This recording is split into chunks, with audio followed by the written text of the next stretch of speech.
नमो बुद्धाय। शाक्य मुनि तथागत भगवान गौतम बुद्ध को नमन और महासंघ रत्न को भी नमन।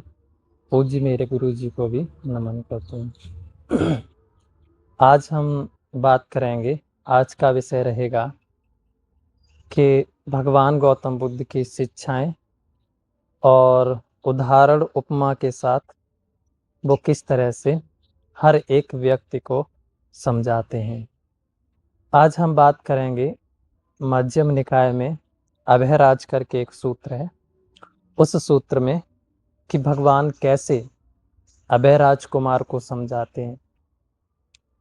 भगवान बुद्ध के समझाने का तरीका और हर एक व्यक्ति को किस तरह से धर्म के प्रति, किस तरह से सत्य के प्रति उसका उसके मन को कैसे एकाग्रता करना है, बुद्ध हर एक तरीके से क्रम अपना के उसको सही रास्ते पर चलाने की कोशिश करते हैं।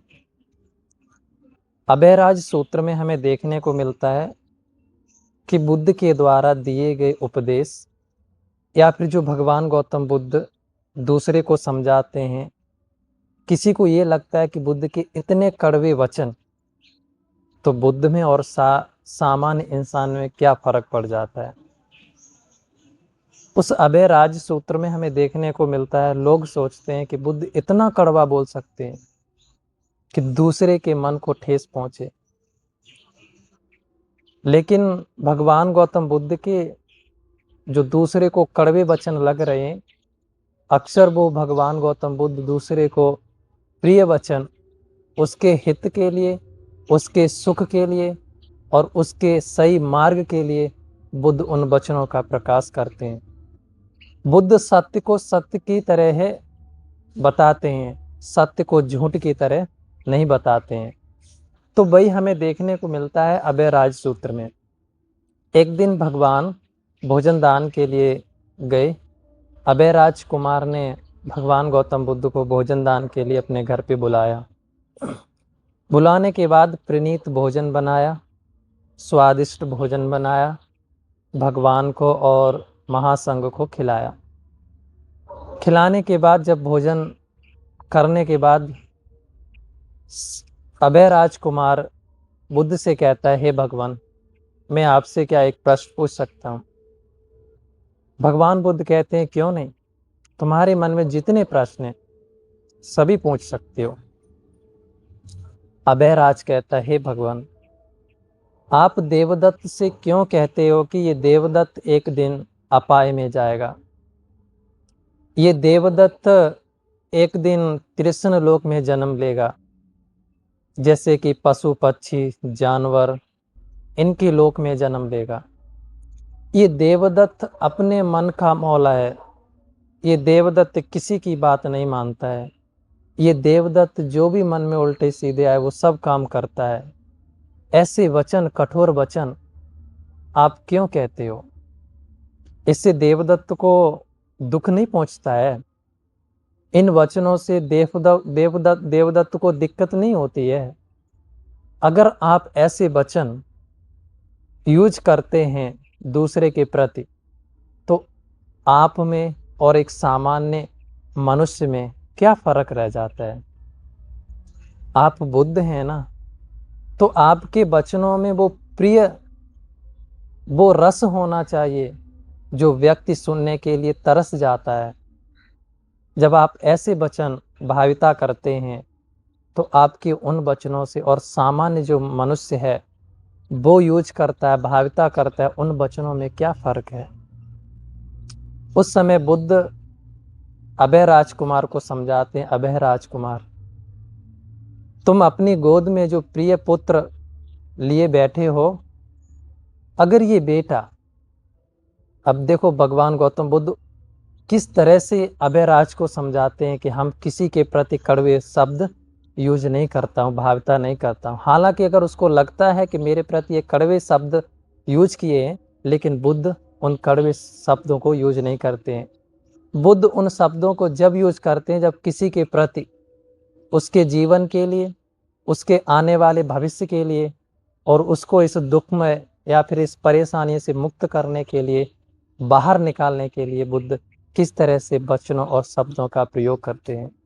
अभय राजकुमार को समझाते हैं। अभय राजकुमार, तुम जो अपने गोद में प्रिय पुत्र को लिए बैठे हो, अगर ये पुत्र, आपका ये बेटा, आपका ये लाडला छोटा है, इसको समझ में नहीं है कि क्या खाना चाहिए क्या नहीं खाना चाहिए, अगर ये पुत्र आपका बेटा लाडला कंकड़ हो या लकड़ी खा ले, और वो कंकर और वो लकड़ी अगर आपके पुत्र के बेटे के गले में अटक जाए, तो उसको निकालने के लिए आप क्या करते हो, आप क्या करोगे। अभयराज कहता है, हे भगवान, हम अपने पुत्र से प्रेम करते हैं, उसको बचाने के लिए हम हर एक तरीका अपनाएंगे। हम उस गल को, उस पत्थर को, लकड़ी को अपने हाथ से निकालने की कोशिश करेंगे। अगर वो हाथ से नहीं निकलता है, तो हम उंगली टेढ़ी करके उस पत्थर को बाहर निकालने की कोशिश करेंगे। तो बुद्ध कहते हैं, अभयराज, क्या तुम्हारे पुत्र को दर्द नहीं महसूस होता है अगर तुम उंगली टेढ़ी करके जब उसके मुख से पत्थर निकालोगे तो अभयराज कहता है, हे भगवान, दर्द तो महसूस होता है, लेकिन हम उसे दर्द देने के लिए नहीं निकाल रहे हैं, हम उससे प्रेम करते हैं, उसको बचाना चाहते हैं, इसीलिए हम उंगली टेढ़ी करके उस पत्थर को निकाल रहे हैं, उस लकड़ी को निकाल रहे हैं। बुद्ध कहते हैं, ठीक इसी तरह से हम देवदत्त का जीवन बचाने के लिए सत्य को सत्य के रूप में प्रकाश कर रहे हैं। हालांकि उसको झूठ लग रहा है, उसको दर्द दे रहा है, लेकिन हम सत्य को सत्य की तरह प्रकाश कर रहे हैं। देवदत्त को बचाने के लिए कर रहे हैं।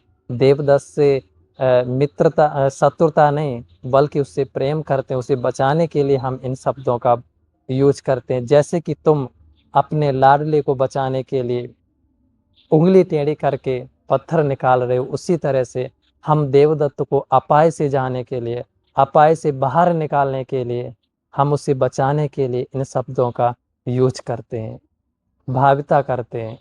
हालांकि देवदत्त इन शब्द को नहीं समझता है, वो अपने मन का मालिक है, वो अपने मन की खुद करता है, इसीलिए हम उसको बचाने के लिए हर एक क्रम अपनाए हैं। देवदत्त संसार में कई कर्मों करने की वजह से वह भगवान गौतम बुद्ध के समय भी एक अच्छा मानव नहीं बन पाया, एक अच्छा इंसान नहीं बन पाया, क्योंकि उसके इतने कर्म ज़्यादा थे, इतने कर्म ज़्यादा थे कि वो कर्म की वजह से उसकी मृत्यु होने के बाद वो सीधा अपाय लोक में गया।